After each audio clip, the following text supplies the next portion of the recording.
On April 10th, 2001, a quiet Scottsdale neighborhood was jolted awake by an explosion that sent flames roaring 20 feet high. As the fire ripped through a family home, smoke rose high enough to be seen across the city. At first, neighbors thought it was a gas leak. When first responders pulled 3 bodies from the fire, they unveiled a truth far darker than anyone could have imagined. A mother and 2 children had died, but not from the fire. The husband and father was nowhere to be found. In the days that followed, tragedy spiraled into a nationwide manhunt. For more than 20 years, the question has remained the same. Where is Robert Fisher? On this episode, we will dive into the case, the theories, and the story of the man who committed the ultimate betrayal and then vanished without a trace.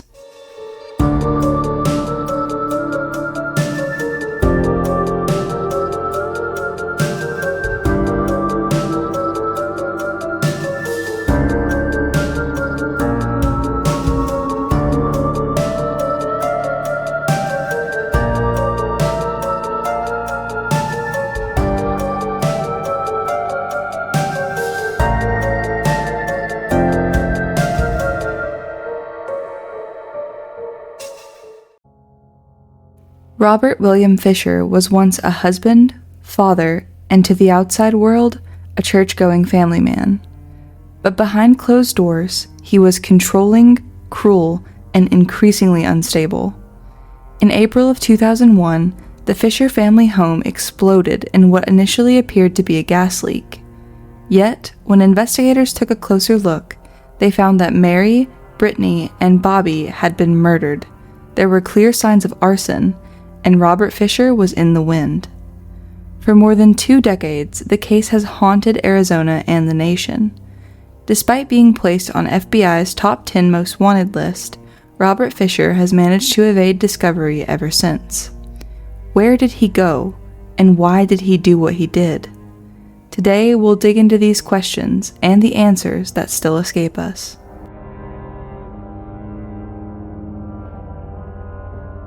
Robert William Fisher was born April 13, 1961 in New York City, the only son of William Fisher and Jan Howell. When Robert was only 15, his parents divorced, and he and his sisters moved with their father to Arizona.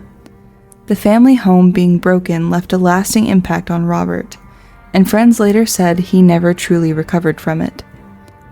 After high school, Fisher enlisted in the U.S. Navy with aspirations of becoming a Navy SEAL. When he failed to achieve that goal, Robert later became a firefighter. Although he was doing well in his new career, Fisher hit a dead end once again when he sustained a back injury that would force him to hang up his helmet. Eventually, Fisher moved back to Arizona and entered the medical field, working in various roles that included a surgical technician at Scottsdale's Mayo Clinic. In 1987, Fisher married a woman named Mary Cooper. Together, the couple had 2 children, Brittney and Bobby, the latter being named after his father. The Fisher family was heavily involved at Scottsdale Baptist Church, and Fisher himself was active within the men's ministry there. To the outside, the family seemed to be a perfect Christian suburban household. Behind closed doors, the Fishers were anything but happy. Fisher was controlling and authoritative, snapping at his wife and children over the slightest perceived offenses. A friend noted how eerily similar Fisher's household was to the broken and dysfunctional home he grew up in. Even Fisher's mother Jan noticed the similarities, which she pointed out to Mary. Neighbors spoke about the frequent shouting they heard from the Fisher home, recalling Mary screaming about wanting a divorce on more than one occasion. In 1998, Robert and Mary Fisher sought help with their marriage from the church pastor, who provided them with marital counseling. 2 years later, Fisher made a shocking confession to friends. He had cheated on Mary in a one-night stand with a prostitute. Fisher was concerned that Mary would find out about his infidelity after he suffered from a severe and ongoing urinary tract infection that he couldn't explain away. Shortly after that, Fisher told a hunting buddy that he would be renewing his commitment to both his faith and his marriage, making a statement that he couldn't live without his family. The tone of the statement was concerning, given comments Fisher had made in the past and his trauma that still lingered from his parents' divorce. Despite friends growing concerned, there was nothing that could have prepared anyone for what would happen next. It was the morning of April 10th, 2001. Just before 9 a.m., an explosion ripped through the Fisher home. Neighbors rushed outside as flames poured out of the shattered facade, some attempting to battle the blaze with garden hoses. The fire department arrived as the flames climbed to 20 feet in the sky. Firefighters rushed inside, braving secondary explosions from rifle rounds and aerosol cans inside the home. Once inside, they recovered the burned bodies of Mary, Brittney, and Bobby. At first, it appeared they had died in the fire, but the shocking truth was far more sinister. Mary had been shot in the back of the head. Both children's throats had been slit. This was no tragic accident. Mary and her children had been murdered, clear as day. The fire itself also was not the accident it originally appeared to be. Initially, neighbors and firefighters assumed this was the result of a gas leak. Upon closer investigation, the gas line at the back of the home had been ripped out of the furnace. The remnants of a candle nearby clarified all that arson investigators needed to know. Someone had pulled the gas line, lit the candle, and waited for the two to create an explosion that would destroy the home. In the aftermath of the explosion, Robert Fisher was nowhere to be found. His body was not recovered from the home, and nobody knew where he was.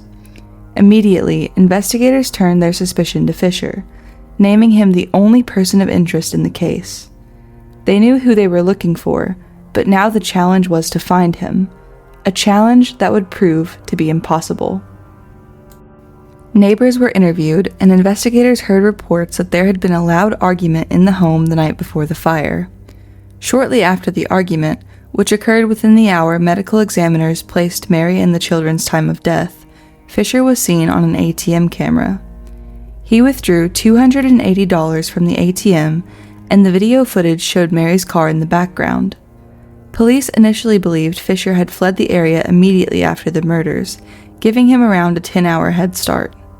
Years later, an iHeartMedia podcast revealed new witnesses, who both claimed to have seen Mary's car parked in front of the Fisher home at 2 different times during the night. If these witnesses are telling the truth, then Fisher likely stayed in the home with the family he'd murdered until dawn. This would put Fisher at the home 3 hours before the explosion that tipped off authorities, giving him much less of a head start than originally believed. On April 20th, police found Mary's car abandoned 100 miles north in the Tonto National Forest.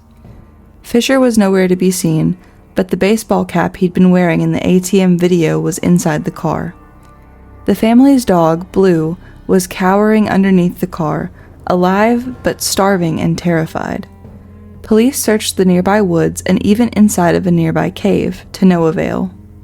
A set of footprints leading onto the nearby Fort Apache reservation were followed, but the reservation itself was not searched. 2 witnesses reported seeing a man matching Fisher's description walking along a roadway a few days before the car was found, and a family friend testified that her husband had gone camping with Fisher in the same area a few days before the murders.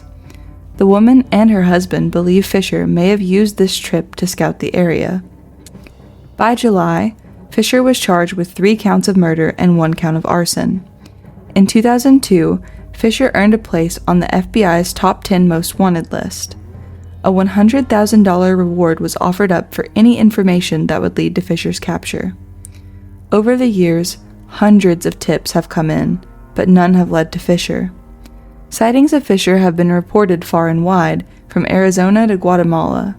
Still, everyone is left wondering, where is Robert Fisher, and how did he vanish so easily? In February of 2004, a man matching Fisher's description was arrested in Canada. The resemblance was uncanny, down to the same surgical scar and missing tooth. Fingerprints were taken from the unidentified man, but they were not a match for Fisher. Some questioned if this could be Fisher if he had altered his fingerprints, but there was no scarring on the man's fingers to support that theory. Eventually, a relative of the suspect came forward and provided identification, and he was released from custody. Age-progressed photos of Fisher were produced and blasted on national television. Police chased down every lead and even raided a home in Colorado after a tip suggested Fisher could be holed up there. Every lead seemed to bring investigators to another dead end. On November 3, 2021, Robert Fisher was officially removed from the FBI's top 10 most wanted list due to the length of time elapsed with no useful tips generated. Despite his removal from the list, Fisher remains a wanted fugitive and is to be considered armed and extremely dangerous if encountered. The question remains, what happened to Robert Fisher? There are plenty of theories. Some believe Fisher took his own life after murdering his family. Some believe Fisher died in the wilderness, perhaps in one of the dozens of caves in the forest where Mary's car was found. Others argue that Fisher was an outdoorsman with survival skills, believing he may very well still be alive and out there somewhere. There are plenty of people, including some investigators, who believe that Fisher survived and began a new life under an assumed identity. Since border security was much more relaxed prior to the 9/11 attacks, it's plausible that Fisher might have crossed the southern border and escaped into Mexico, where he may have continued traveling south into Central America. Fisher could be living in a small town, making a living doing odd jobs for cash. He could be in a big city, blending into the crowd and not drawing any attention to himself. This is the reason, according to some of the police officers who refuse to give up on the case, that they keep fighting to find Fisher. They fear that if Fisher has started a new life or has a new family, that family could be in imminent and grave danger. Given Fisher's history, it's a haunting possibility. Robert Fisher's story is one of betrayal, brutality, and mystery. A husband and father murdered the family he claimed he couldn't live without and vanished, leaving only ashes behind. More than 2 decades later, we still don't know if Robert Fisher is dead or alive. What we do know is that the deaths of Mary, Brittney, and Bobby left a deep wound that may never be closed with any sense of justice. Until Fisher is found, or the truth is finally revealed, this case remains what it always has been, a haunting mystery, and a reminder that sometimes justice never comes. For now, the story of Robert William Fisher shall remain as yet another tale from the underworld. If you enjoyed this true crime story, don't forget to like and subscribe and let us know what you think in the comments. Want to watch another chilling tale from the underworld? Check out these other videos on screen.